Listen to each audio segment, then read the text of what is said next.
Wow, it got quiet. Normally we have to ring it a couple of times. Good afternoon and welcome to Muskegon Rotary. My name is Tim Arter and I have the pleasure of serving as your president this year.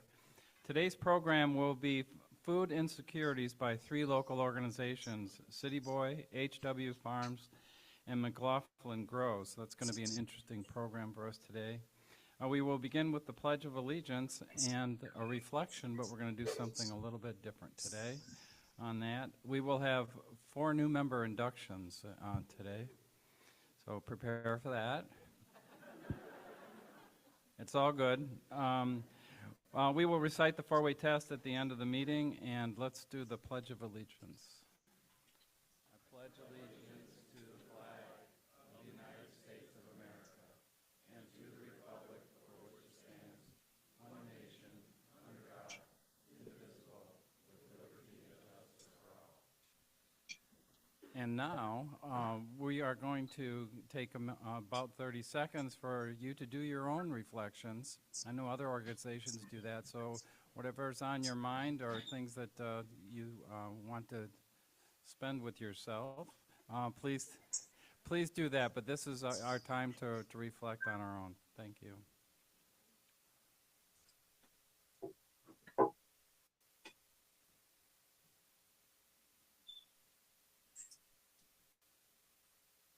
Thank you. So at this time, you can turn to your seats, and we'll be back with you in a little while. Thank you.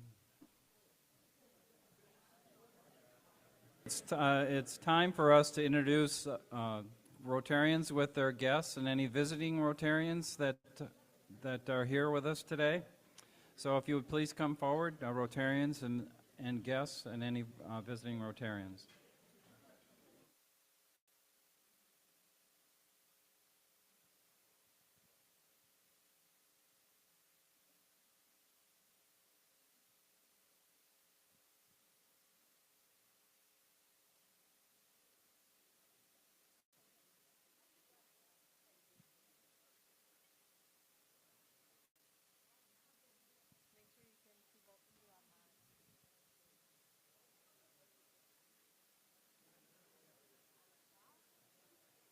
Hello, everyone. My name is Rob. Hello, everyone. My name is Rob Mathis. I'm the founder of City Boy, and this is my guest, Utica Thompson. She works at Michigan Works.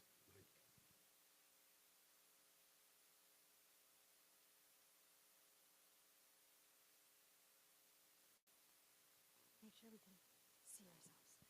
Hi, everyone. Stephanie Tushek with Lamar Advertising. My guest today, some of you may recognize, is Erin from the Hearthstone. She's their brand manager, previously front of the house manager, and she's just hoping to get a little more involved and get the Hearthstone out there doing some stuff. So you have a volunteer opportunity. Let Erin know about it.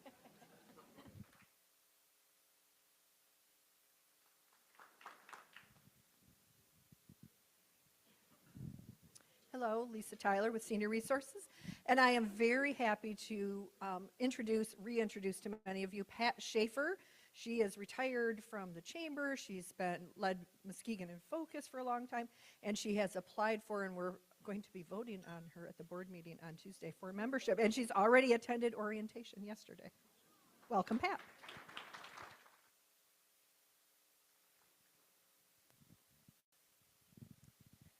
Hello, this is my friend, excuse me, Hayden Helmer, and I'm Carla Flanders, by the way, if you don't know who I am. And Hayden is from the area. You might recognize the name Helmer because a lot of people might know his parents, but he works at Trinity, and I'm trying to get him a little bit more engaged in the community around here. So Hayden Helmer.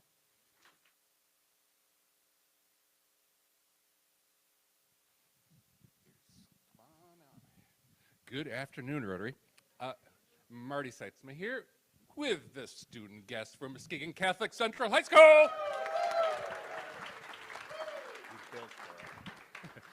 To introduce to the seniors is Dane Robinson. He is the advancement director at the high school. Hello, everyone. Thanks for having us here. School year is going really well. We just wrapped up a successful spring musical and well into spring sports when the weather cooperates. I will let these two seniors introduce themselves, but here we go. Hey guys, I'm Sandy. I'm a senior at MCC. A couple things I like to do around MCC is I just play soccer, a whole lot of it. So I've played for the varsity team for 4 years. I was captain for 2 of the years. Got all-state academic and individual. I also like to volunteer, so I help out with the girls' soccer team. I like help run the drills and stuff. It's basically just playing soccer, but having fun and calling it volunteering. And then I plan on going to Notre Dame for college. Yeah, and then I plan on studying biomedical engineering there. So that'll be fun and a lot of work. Yeah. Hello, I am Colin. I'm also a senior. I also played soccer after he convinced me to, after 2 years. So I joined the varsity team my junior year and won the most improved player. I also help with the girls' soccer. I'm currently working on a service project to build like an outdoor classroom by the school for elementary students to go outside and learn about nature during the year. I'm planning on attending Michigan for computer science, so I can become like a software engineer.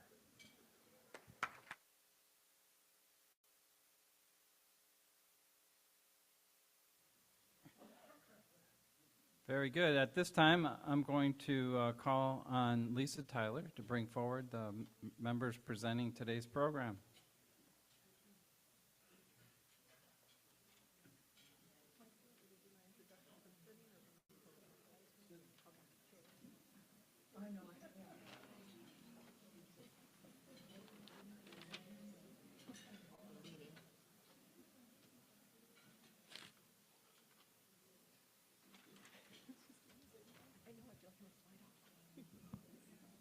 About here. All right, good afternoon, Rotarians. Does everybody hear me okay? All right, so we are going to talk about food insecurity with the panel, and I'm going to do very brief introductions of our 3 panelists, and then they'll talk a little bit as they go about their organizations. So, sitting right here is Rob Mathis. You may know Rob because he is a Rotarian with us. He didn't want me to say a whole bunch about him because we've heard from him lots of times, but he is the founder of City Boy, which started in 2020. He is married. He has 13 children, 7 boys and 6 girls, and they're almost all out of the house, he said, so he is almost free. He has 3 degrees. Thank you, Mike. A couple of associates in marketing and management and a bachelor's in human resources from Kaplan University. He could not remember the mascot, so go Kaplan. Sitting next to Rob is Caitlin Hermanson. Caitlin is being inducted today, so you'll hear more about her. She is the manager of farm programs for McLaughlin Groves Urban Farm at Trinity Health Muskegon. McLaughlin Groves officially became the 3rd site of the farm at Trinity Health in July of 2024. Caitlin joined the team in October and serves as the manager of farm programs, working with both our local team and counterparts in Ann Arbor and Pontiac. Their goal is to provide healthy, locally grown food and education to address nutrition and food insecurity for all our community members, including those managing diet-related chronic diseases. And on my far left is Larry Williams. Larry is a Muskegon native, a Big Red, and attended Baker College and Grand Valley State University. Go Lakers. He spent a majority of his adult life working for the public good through politics, civic engagement, and education. Larry is one of the organizers of the West Michigan Juneteenth celebration. Larry and his business partner, Joseph Heron, co-founded HW Farms in 2023 to address food insecurity, and they've been providing weekly meals for the food insecure in the city of Muskegon since June of 2024. His partner, is Joey, who couldn't be with us today, is also a West Michigan native and has been based in Muskegon for nearly 30 years.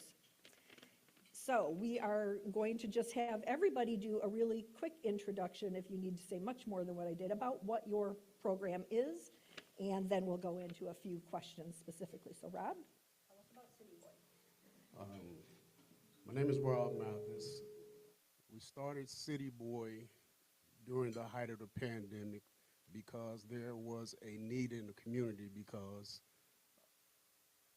people were losing jobs, people needed help, and there wasn't nothing happening with the government to do nothing at that time. So my wife and I, reached out to our friends on Facebook and talked to them, and we came up with the idea of just doing lunches for the community and try to help as many people as we could, and it just grew and grew from there. So that's about it. Hi, Caitlin Hermanson here. As Lisa mentioned, McLaughlin Groves Urban Farm at Trinity Health Muskegon, quite a mouthful, I know, became a part of Trinity Health in July of last year. We joined 2 other sites at the Ann Arbor Hospital and the Oakland Hospital. We have a few different food access programs that we're really working to bring to Muskegon. One is our 36-week community-supported agriculture program. We call it the Farm Share.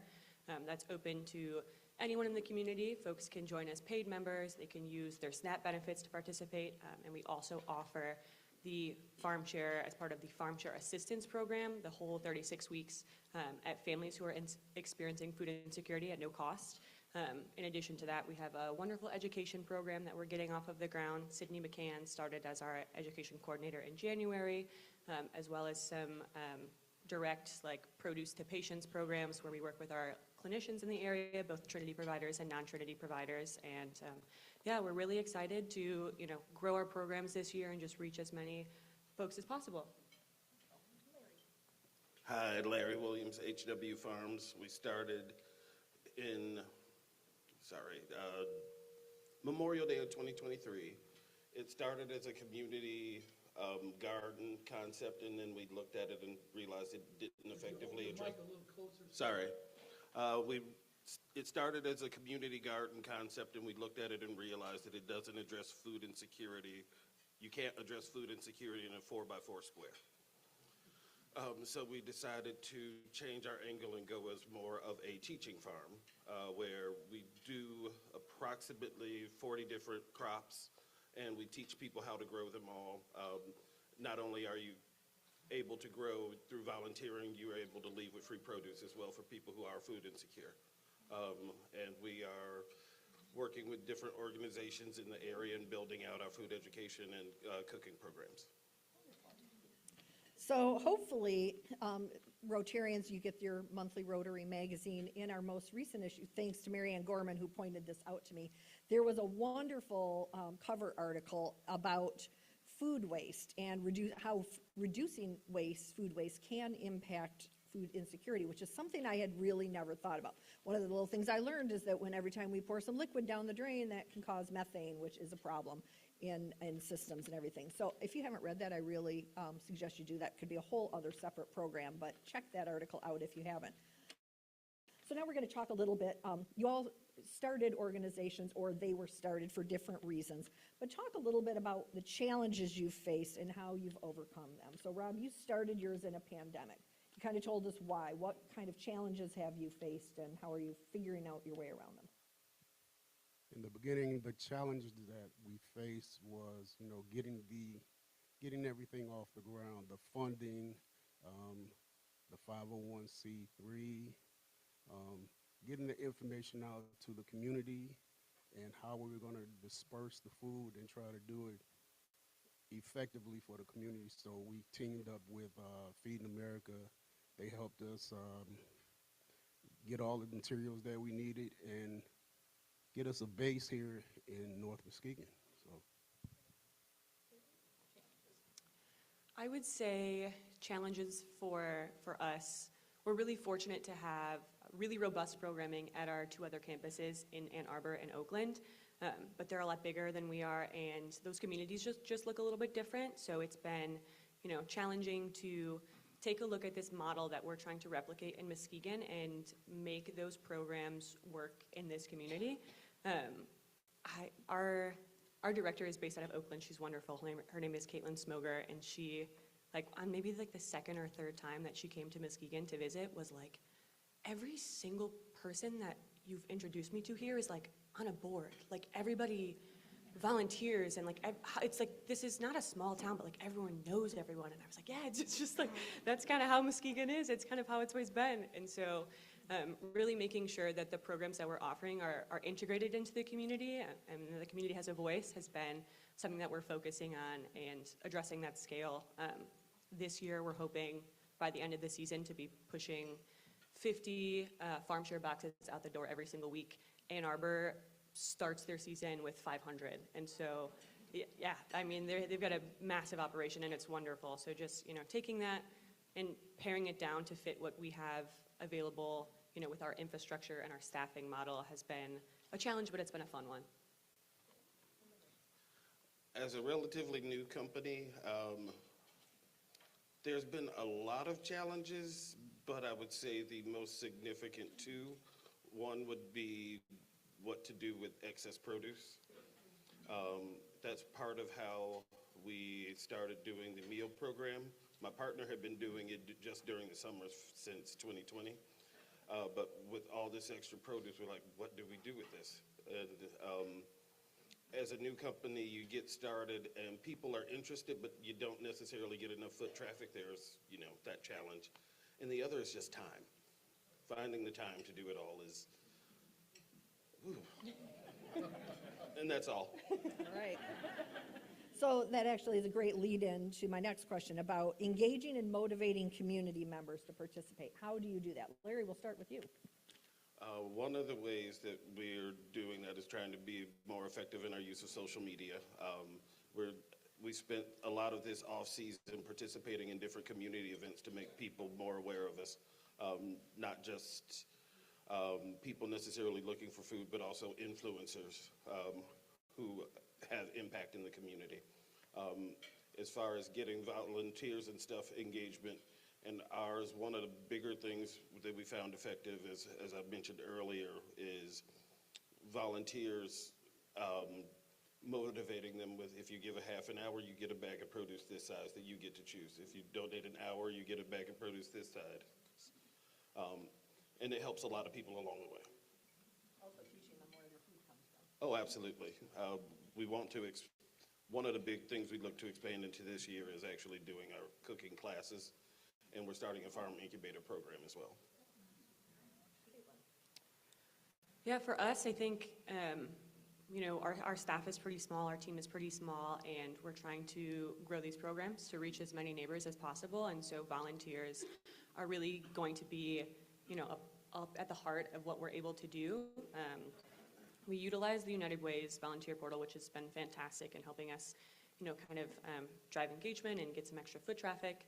So we have a lot of different volunteer opportunities for folks. They can come in and harvest, they can come in and trellis tomatoes, they can make bouquets for hospital patients. We're trying to, make sure that we have opportunities available for folks of all ages and interests and abilities.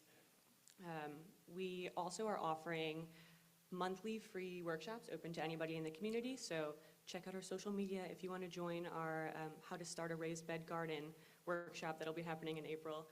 But yeah, I mean, we keep the gates open. Anytime the gates are open, when we are on site, folks are welcome to come in and tour the farm, walk around, check it out. We're always happy to walk people around and kind of show them what we have going on.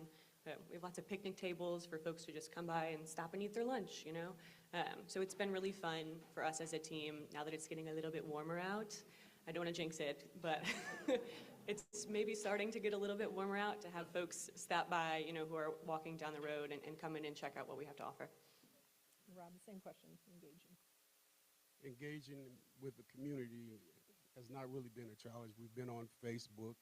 We do our monthly food pantries, the mobile food pantries up at Community United Methodist Church. In the beginning, we were doing those pantries every other month, and I took those chances to go out and talk to the people that needed the food and find out what they needed in the community and what City Boy can do to facilitate something that's needed in the community. So we started the mobile pantries as far as food, the clothing pantries, the appliance and furniture pantries, to help people that were struggling not only with food insecurities, but struggling with family issues where they didn't have enough money to take care of something.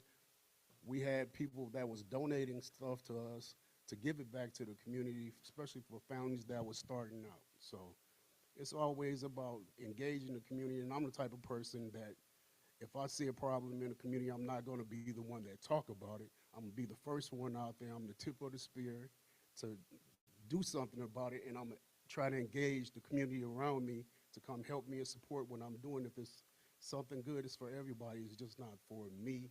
It's for everybody. So. Which is, again, a great lead into, talk about partnerships that are beneficial. So you've all talked a little bit about the volunteer opportunities and individual things, but are there other partnerships, either with other organizations? There are tons and tons of organizations out in the community working on food insecurity. And we kind of went with a more grassroots level with these. I'm looking at my friend Chris, and Age Well, we have and will have more presentations on food insecurity for older adults and different things. But talk about other partnerships that maybe you've been involved with that you found to be helpful. Rob? Partnerships with Feeding America is essential. Getting our food from Feeding America has been, it's been just so epic for City Boy to be able to buy the food at a low cost and distribute it in the community. That's my number one partnerships, but it's agencies around Muskegon, Every Woman's Place, Hope Project, that, you know, help City Boy in our mission to help everyone, no matter what your problem is. If we can help you, if I don't have it in my office, I know someone at an agency that can help you with your needs and concerns. So. Yeah, I would agree. I think, especially for me being, I think, still relatively new to this role. I started in October.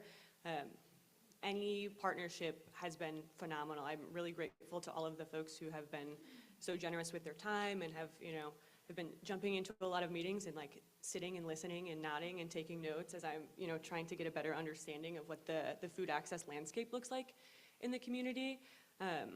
At Age Well, we've had a lot of really great meetings about food access and MDHHS's new in lieu of services that we're trying to get off the ground in Muskegon. We've had a really close partner in the ISD working with their food and garden educators and trying to make sure that any education that we're providing to community members is complementary and not duplicative of some of the efforts that are already happening in the community. So yeah, it's been great, and we're really thankful for all of our partners that we've developed. Our most significant partner so far has been Lakeshore Flavor, a nonprofit started here in Muskegon by Andrea Copeland.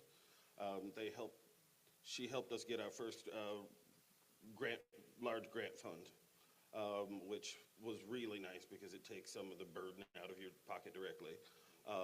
But over the past 6 months or so, we've managed to start building bridges and creating relationships with a lot of different organizations, Access Health being one in particular, but we've been having conversations with Kids Food Basket. We're actually partnering with McLaughlin Groves on the CSA share. Attempting to work out a deal where hopefully we'll be managing the garden at Muskegon Family Care this coming season as well. And beyond that, it's just, we'll see what happens, but I have about 8 meetings a week. There's a lot going on. How do you all measure the impact on the community? Caitlin, we'll start with you. I know you're new. Yes. So some of you may know this. The hospital does a community health needs assessment every 3 years, and access to fresh and healthy foods has been one of the top priority areas in this most recent cycle and has been included in previous cycles. And so, we know that as a healthcare system, that's something that we're really trying to tackle. And so fortunately, like I said, we have really phenomenal programs at our other 2 sites. So it makes the reporting and the data collection and analysis a heck of a lot easier to just be like, hey, Caitlin and Jay, what do I do? So yeah, we've got a lot of tracking in place for us to make sure that we're focusing on our the priority populations, that we're serving as many families as we hope to serve, how many education hours we have, how many volunteer hours, how many individual volunteers, how many families we're serving through our Farm Share Assistance Program. So we are finishing up our annual report for this past year, and I'll come and show it to you guys when it's done. What was the question again? How do you measure the impact on the community? Measuring the impact is sort of difficult starting out.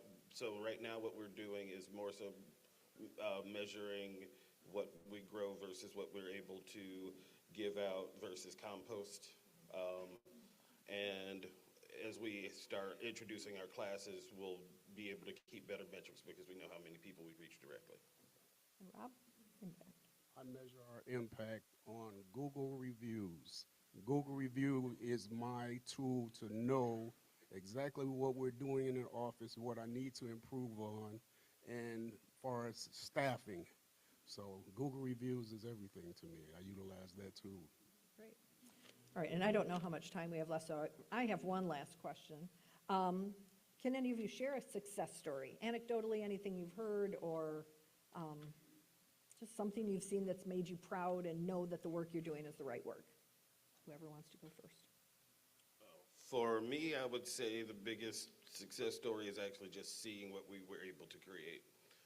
When my partner bought the land in the building where we're located, Tell everybody where that is. 2639 6th Street in Muskegon Heights, directly across from the Lewis McMurray Transportation Center. It's a big red pole barn with a large wooden water tower. Hard to miss. But yeah, it was a blighted area, blighted property, junk. It took a year just to clean up. And then we've been actually Google there, the Google Earth images and stuff like that, to look at from year 1 to year 2 and then year 2 to year 3 has been insane. Just to literally drive past what you built and see it flourish that's my biggest joy so far. Beyond food insecurity and dealing with that, you've beautified that neighborhood as well. Yes. Yeah, we actually have the capacity to grow more where we are, but beautification is a part of it, and being able to teach requires space to do that in as well. For us, yesterday actually, today's Thursday, so yesterday, we had our first group of people come through for their farm share assistance orientation, and so that is the group of folks that will receive our 36-week farm share at no cost. And getting them acquainted with the farm, showing them around, seeing so much excitement and gratitude and hearing their stories it felt like the first really big day where it's like, oh my gosh, we're actually doing this. It's been months and months of planning and sitting in front of spreadsheets and having meetings, and so to have people come in and really meet them and get to know them and show them around and send them home with a little bucket of lettuce to grow on their windowsill because we don't have food yet, but we'll have food soon. It was really, really exciting. My success story is I was out one day picking up some donations, and I got a call from Angela Ferrier, the realtor down the hall, saying, Rob, you got to get back here. You have some clients here, and you really have to see these people. So I come back to the office. There's this young lady there with her 4 daughters. She's a transplant. She came through by way of Every Woman's Place. She was in a domestic abuse relationship, and they moved her to Muskegon, Michigan. And I took it upon myself to help her get all the furniture and everything that she needed, and I wanted her to concentrate on just her daughters. Now, it was around Christmas time, so everybody in the office was buying Christmas gifts and everything for the kids, but we got them furniture, washers, dryers, all the housewares that they needed. It was already in-house, so she just came in and went shopping. If I didn't have anything, I said, I'll have it tomorrow because it's in my warehouse. So that's a great success story, and I think about it all the time. She has a job.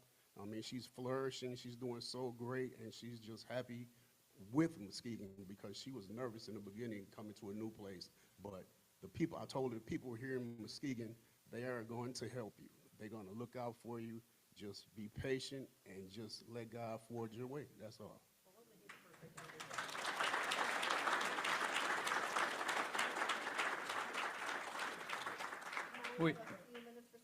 We have time for at least 2 questions.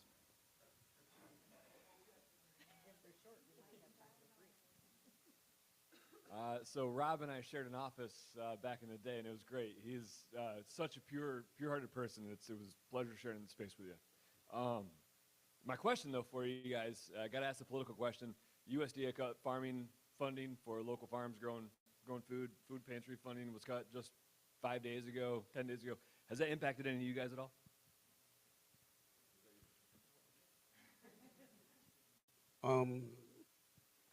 I saw on the news that they have stopped, I think it was 65 USDA food trucks with all the proteins that we need. So that's milk, dairy, and meat.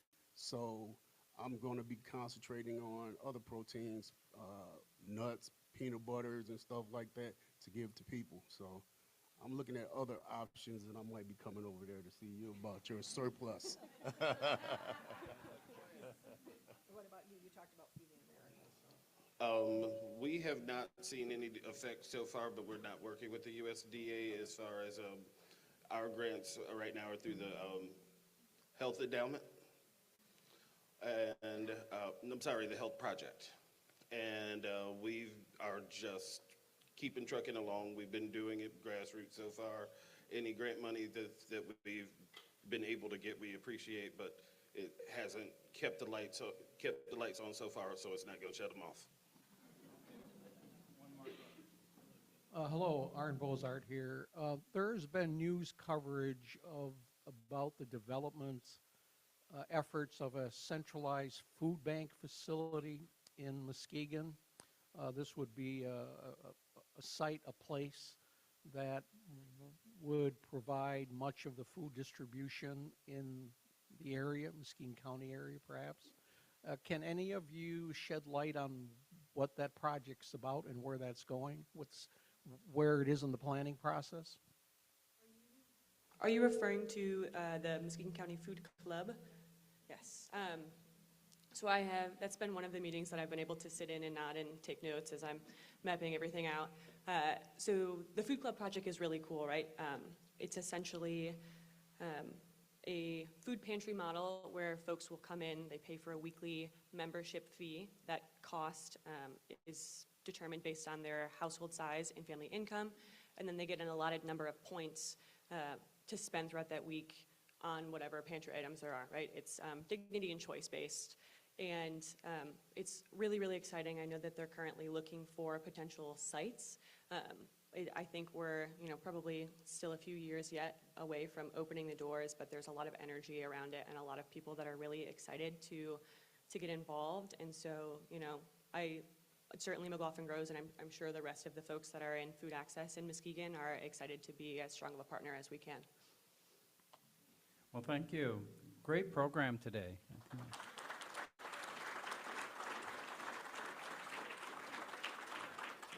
We have an honorarium for, we make a contribution to an organization called Shelter Box, which is a disaster relief nonprofit global organization that works in concert with Rotary International and its disaster relief. So as an honorarium, we made that contribution and appreciate your participation today. I think we have a better understanding of food insecurity in Muskegon County. Thank you.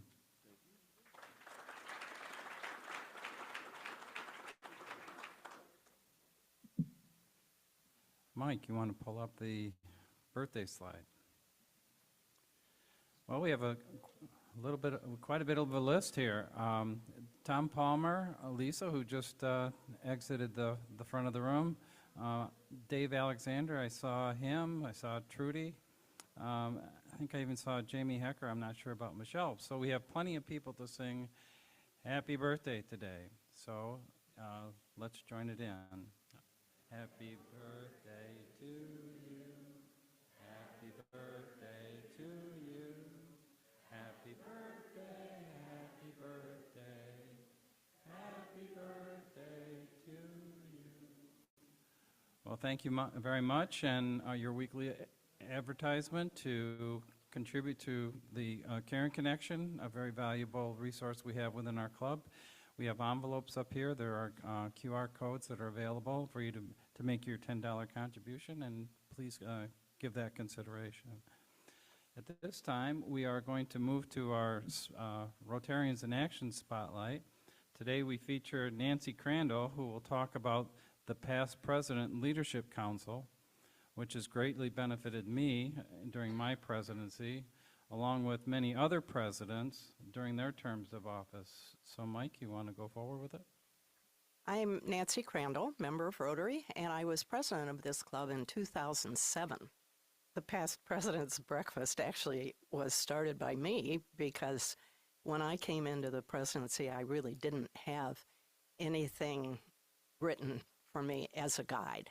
I had been president nominee, so I had a pretty good idea of what the agenda should be and how things should be run. But I felt that it would be helpful to pass on that information from one year to the next.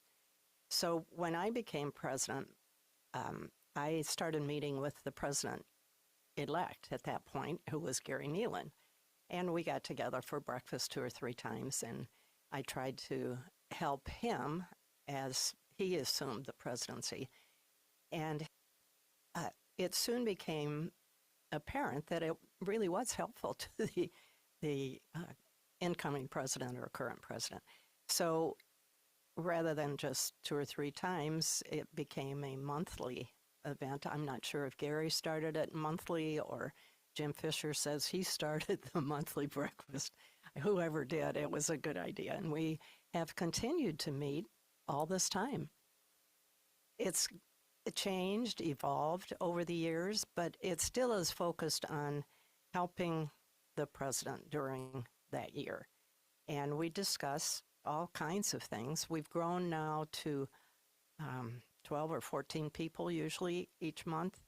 And it's the intent is to be helpful to the president. Also included now, along with the past presidents, is the president-elect, which is quite appropriate. And recently, the president nominee has been invited. So the group is getting pretty big. I think some of us may age out soon.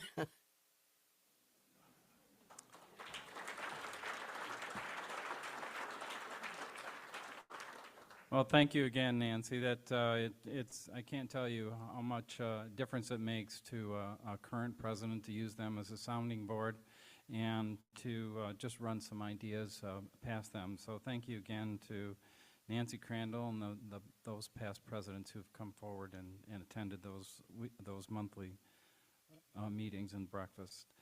At this time, we have 4 inductions. I will call forward Martha Fulbrook and her sponsor, Dave Alexander, Michelle Lipka, and her sponsor, Tim Tuthill.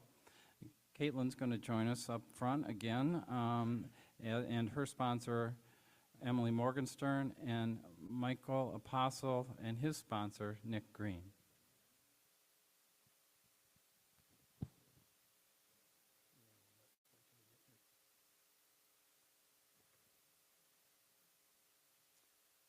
Good afternoon, Rotarians. Dave Alexander.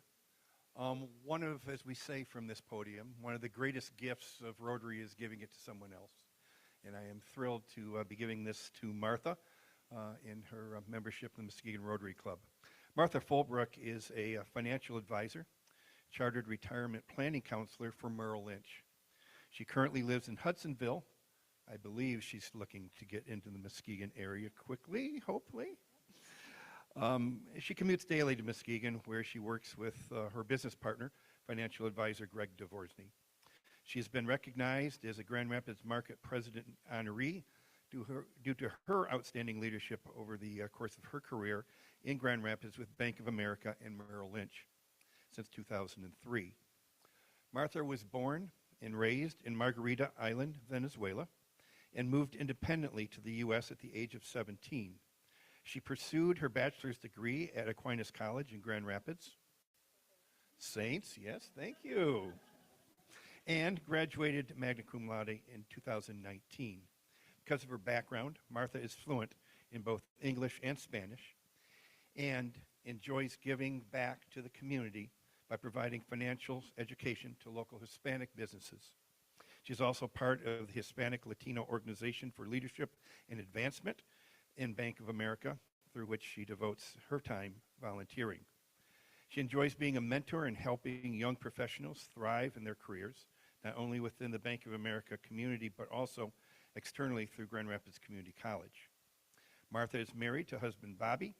They have a 2-year-old daughter, Bella, who is the light in this woman's eyes. She is passionate about paving the way for future generations and giving back to the community, which is why she's eager to roll up her sleeves and join us here at Rotary. Welcome, Martha.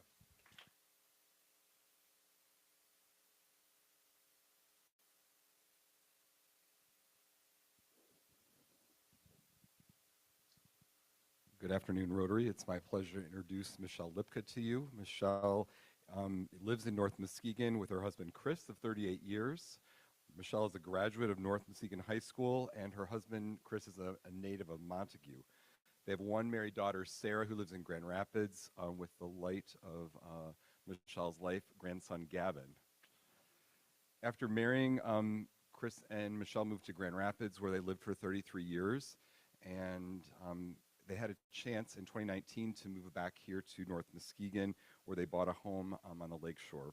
So in the process, Michelle had to leave her job and oversee the renovations of their home, live in a small apartment with their 2 large dogs, and kind of reevaluate life.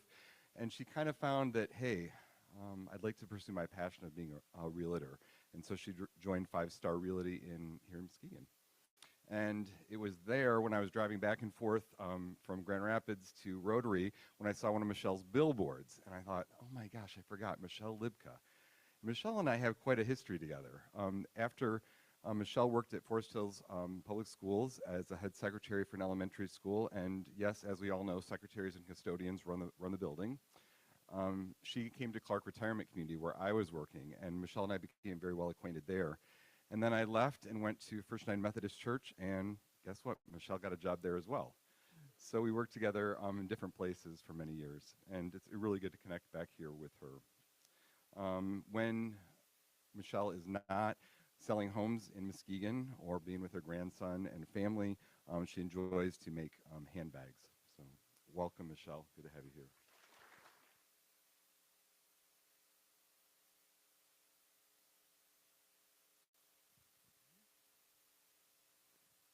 Good afternoon, Rotarians. My inductee today is Mike Apostle.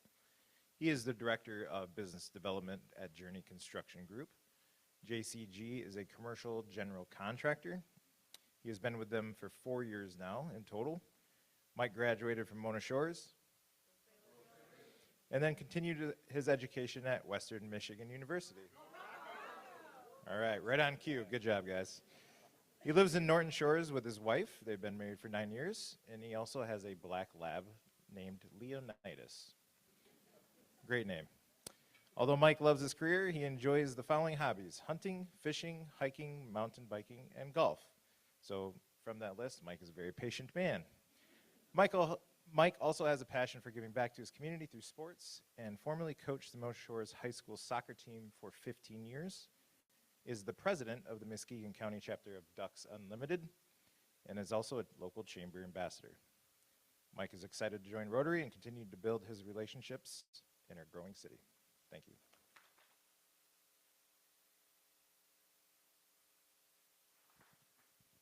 Hello, everyone. Finally get to talk into this thing. So obviously we all know Caitlin. We just met her. She is the manager of farm programs at Trinity Health Muskegon. But Caitlin was born and raised in Muskegon County, and she attended Mona Shores, where she started her career as a future Rotarian in the Interact Club.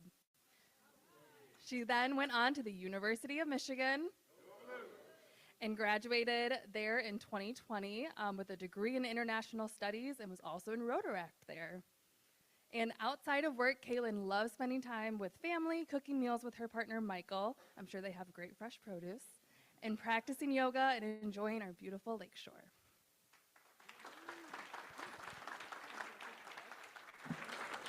Thank you. If I could have Martha, Michelle, Caitlin, and Mike come over.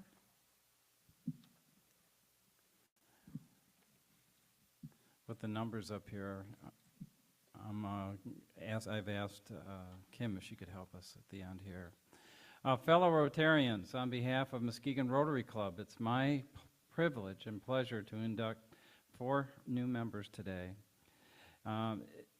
We've already had them introduced, and now a few comments. Martha, Michelle, Caitlin, and Mike, you have been chosen for membership in Muskegon Rotary Club as a person of good character, high ethical standards, heart for service, and ideals of Rotary.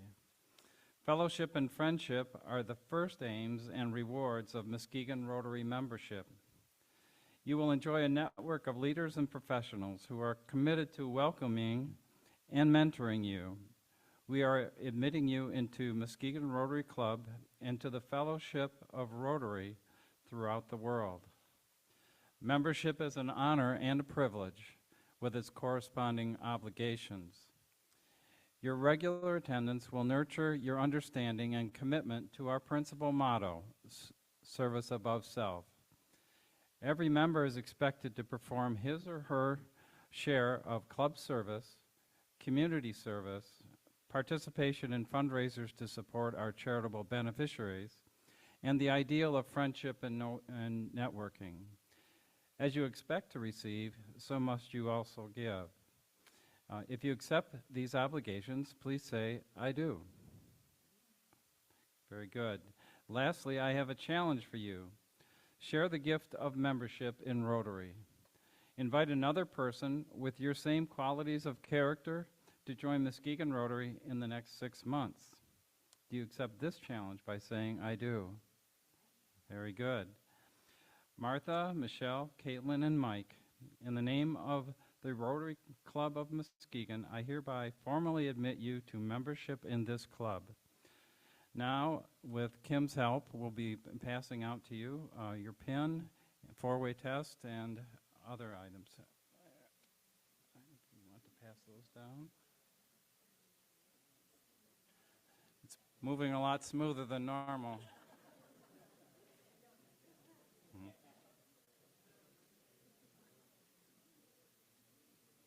Thank you, Kim. Rotary members and guests, please rise and welcome the newest Rotarians in the world, Martha, Michelle, Caitlin, and Mike.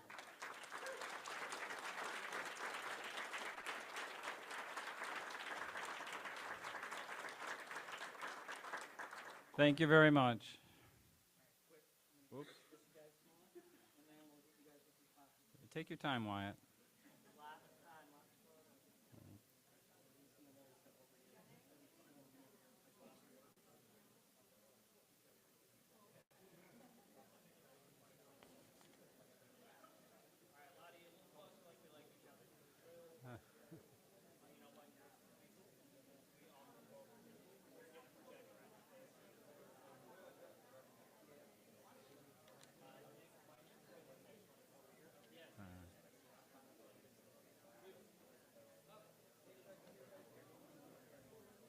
It's going to be a good picture.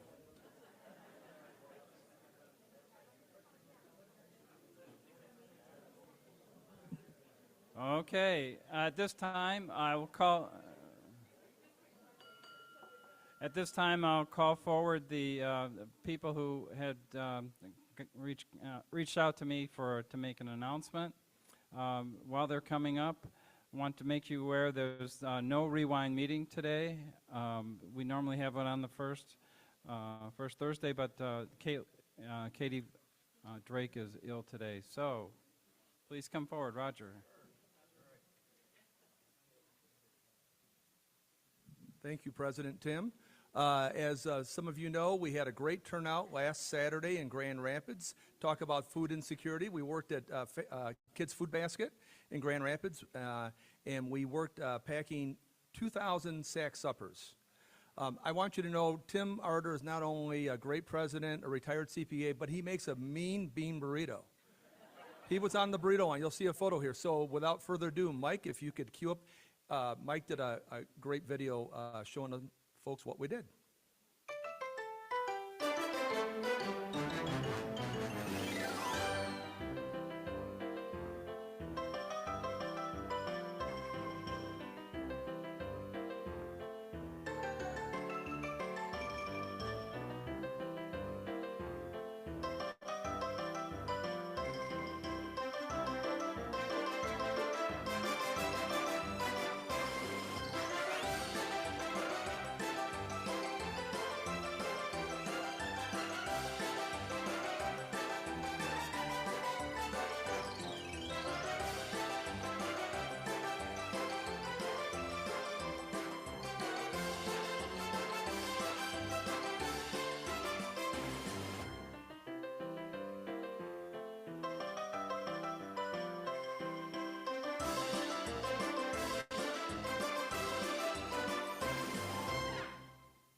I wasn't planning on saying this, but when I saw the picture, I thought, oh, you know, they asked us to move over and do the work, and they said, Tim, you're going to have to wear a hairnet. And I said, I don't have that much to worry about. But at this time, Caitlin, you want to come forward?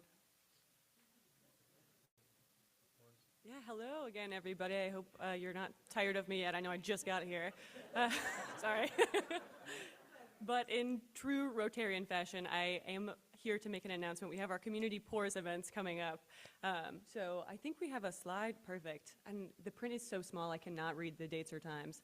But we'll have events coming up at Unruly Brewing, at 794, at Muskegon Brewing, we'll be at Wonderland, so lots of different opportunities. Oh, and Community House, so we'll have a coffee event that will happen in the morning and in the evening, so lots of different options for you all to join and attend.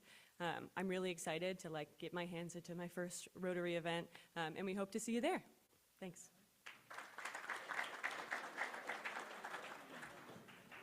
I should have gone after Roger, because then the mic would be in the right place. Sue Samaniego from Muskegon Community College. I am the Rotaract advisor, and we are doing our first event on the 17th of April and wanted to invite those of you who fit the criteria, which it really excludes many of us. You have to be 18 to 55. We are doing cheek swabs and sending in samples to see if we find potential donors to match those with blood cancers. So we'd love, it's on Thursday, so right after the meeting, you can come over. We're doing it from 12 to 4:30. There's something at every table if you want to sign up. There's a little QR code. So thank you.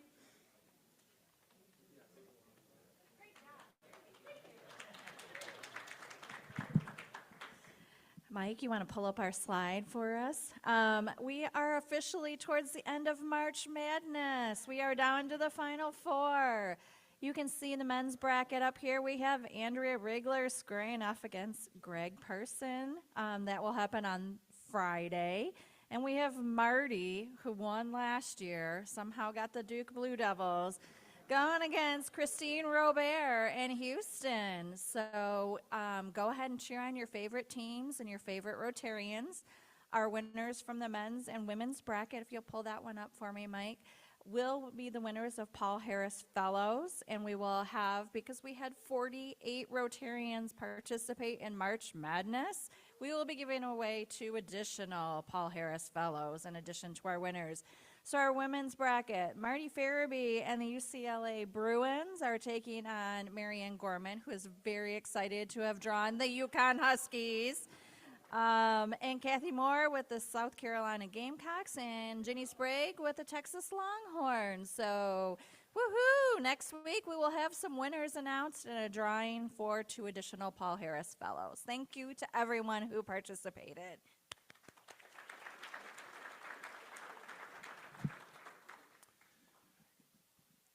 Meredith, a tremendous job. 48 checks and other things to worry about. And how you filled out those brackets, I'm not sure. But anyway, let's give her a round of applause.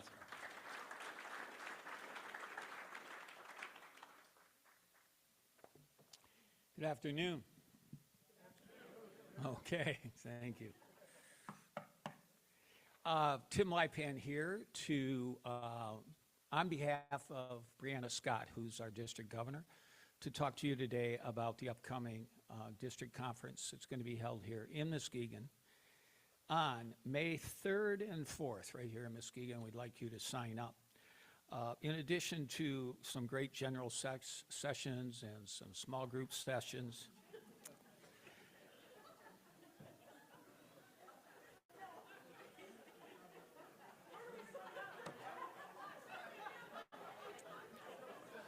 if that doesn't get you to come to the conference, I don't know what will.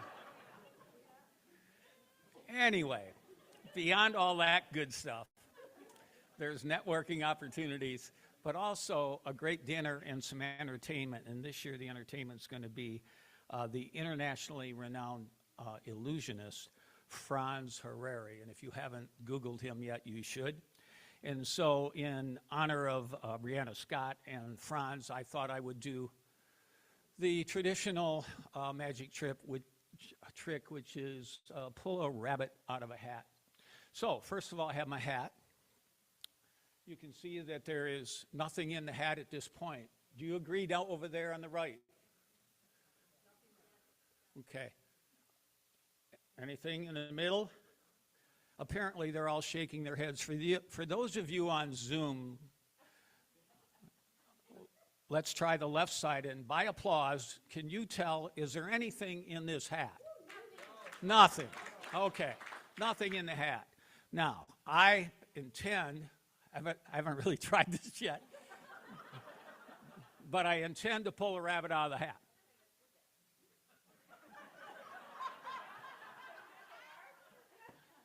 Now,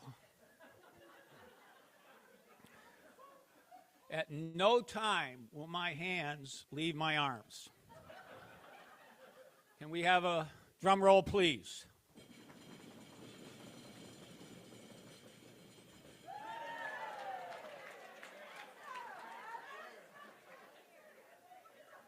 It's not a rabbit. See you at the conference.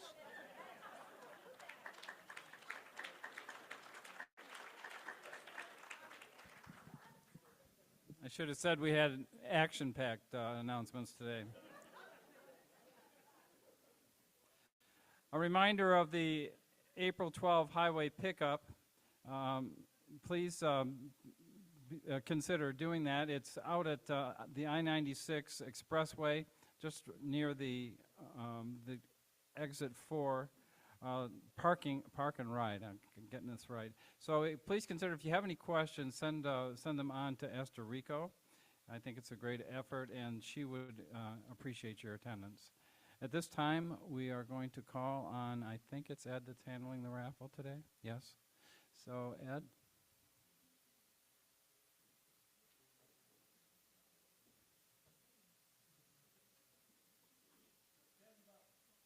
$10.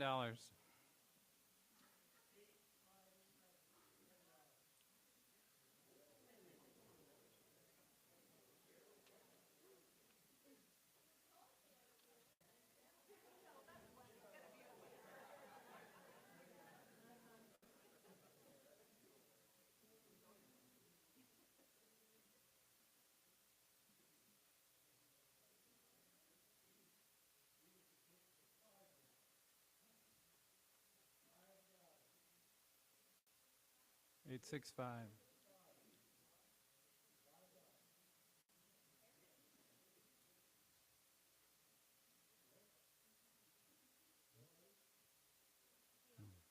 Oh, I guess,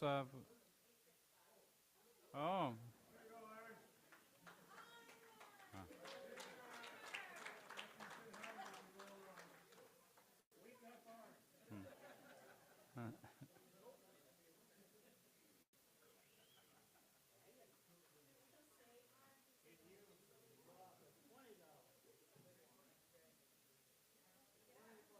$20.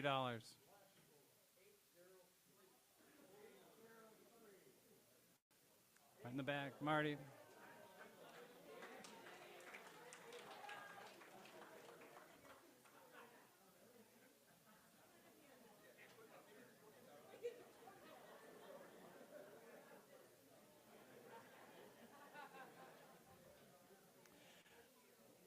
Okay.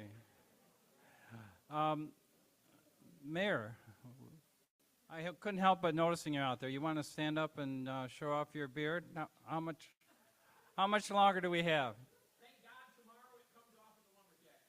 Okay, is DJ here too? I thought I saw him. Oh, he said. Okay, well, at this time, first, next week's program is a panel discussing disability and other issues related to disability in our community. At this time, please rise to recite the four-way test. Of the things we think, say, or do, is it the truth? Is it fair to all concerned? Will it be a goodwill and better friendships? Will it be beneficial to all concerned? Thank you very much. We'll see you next week.